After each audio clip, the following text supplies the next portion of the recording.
you were on television, those Black Stars were playing, and Black Stars have played also today.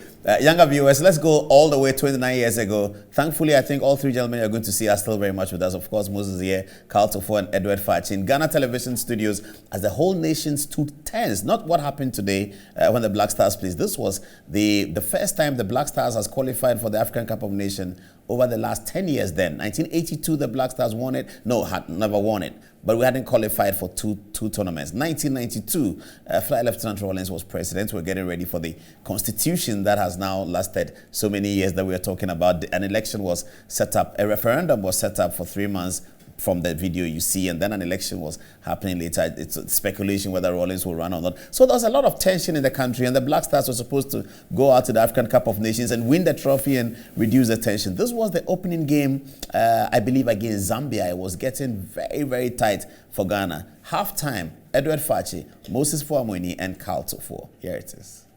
Balls that Anthony Yeboah would want to use to score, and I don't know whether you think he can fit into this well, unfortunately, Eddie, Abre would have been the type of person Safi Jenfi and Tony Yeboah would have wanted, but unfortunately, he's not in on the five on the bench. We have Opokunti, Safi Jenfi, Prince Opoku, Isaac Salifuansa, and Isaac Asari.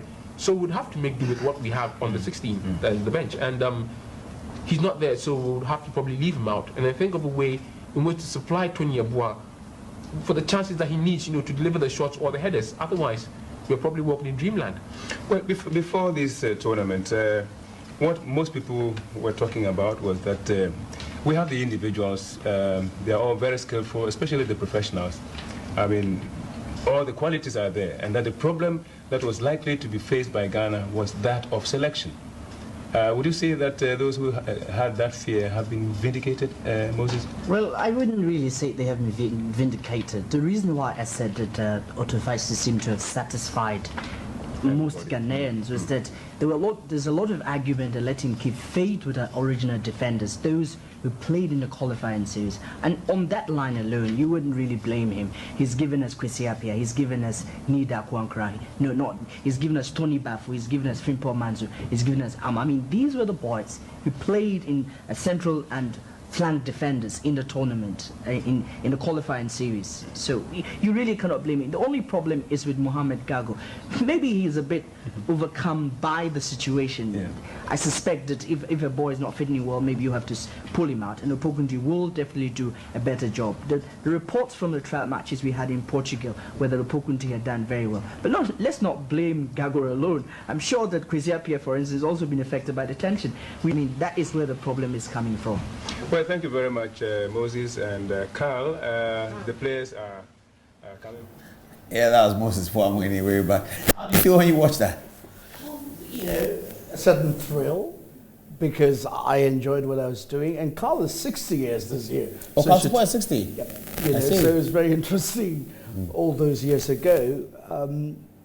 Sometimes a bit of nostalgia, and sometimes also a bit of disappointment, because broadcasting has changed a bit, and instead of the old standards that were maintained, sometimes what I hear is a lot of hogwash, and the younger people are not ready to learn. They wouldn't even listen, and some even go to the extent of throwing insults at you when you want to correct them and lead them and guide them along the way. I mean, in those days it was Mike Egan was the one who was mentoring some of us when we finished. Actually, when I finished this program, then I walked into the legendary Fights, program that I did over many years. And Mike loved and mentored some of us along the way in our broadcasting life. And you know that I have been with you all these years, and because you've been listening, you become a better broadcaster. Unfortunately, it's not the same. And even the state broadcaster itself, is beginning to lose some of its spice, because people just don't want to listen. I'm a bit surprised, for example, that GTV Live has now become lifestyle television. And when I asked, I was told it's because, the GTV is the reason why people will not watch. And I laughed it off. I said, if people will not watch because of the state broadcaster's brand, then what is the management doing? They have no business being around. And, the coalition had an hour, 2 hours actually, we called National Prayer Hour, where we were praying for the nation, since last year. And surprise, surprise, because they were moving to the so-called new brand, the national prayer hour was removed. Guess what they have replaced it with? People, nude, half-nude girls dancing in musical videos. And I think that, the acting director of television, George Lomete, who was somebody I brought up, should be ashamed of himself. Because you can't change a brand, national brand, in that manner.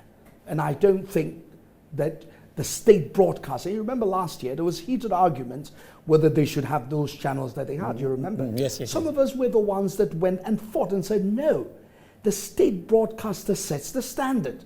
And because it is public service broadcasting, the nation must find the money to back them so they can keep the moral standards and the values intact. It is not for the state broadcaster to begin to mimic the very weak standards of other media channels. That, I think, is totally absurd. And sometimes it really surprises me why we should be going along that channel. Well, hopefully they will listen, because I think that the Director General, Professor Alassane, is very good. Unfortunately, I think he's being misled. And I think GBC, with this new channel, is going the wrong way. When I look at some of the programming, all that they're doing is to mimic the weak standards that you and I are going to talk about. Because the media is very powerful in changing people's mindset about things, And so when we say we're going to, criminalize promotion, I'm sure we're going to get to that. And before we get to that, let's talk about the Black Stars. So 6 points in the bag now.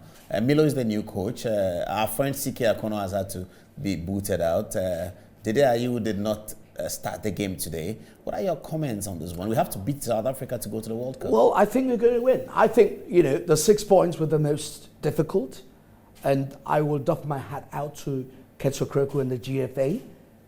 I spoke to him when he was about to take the decision. I said, Kets, this is your head on the chopper box. You will sink or float with this decision. And I think, he went for it with the executive committee, took the decision that mattered, and 6 points in the bag. I think you got to congratulate them. Milovan Rajevac comes with his own aura around him. I must be honest, CK Akono was a bit unlucky. He didn't get the squad that played in these 2 matches, in the earlier 2 matches. So you've got to, if you're doing the assessment, you've got to weigh it properly and put it in a proper context.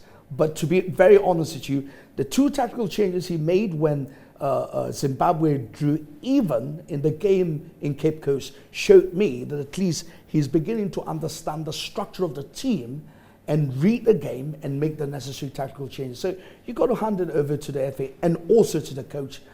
I think you also got to thank the players, because it wasn't very pretty today, but sometimes you don't have to be pretty to win. In fact, it could be that when you're too pretty, then the other side can predict you. So in order to be tactically organized and suck the pressure and ensure that you win, it doesn't matter how pretty it is. So they won. He had the confidence to drop the captain. I think they had a little bit of a problem as well, but I think it was useful to send a signal that sometimes the captain can sit on the bench and observe and come in.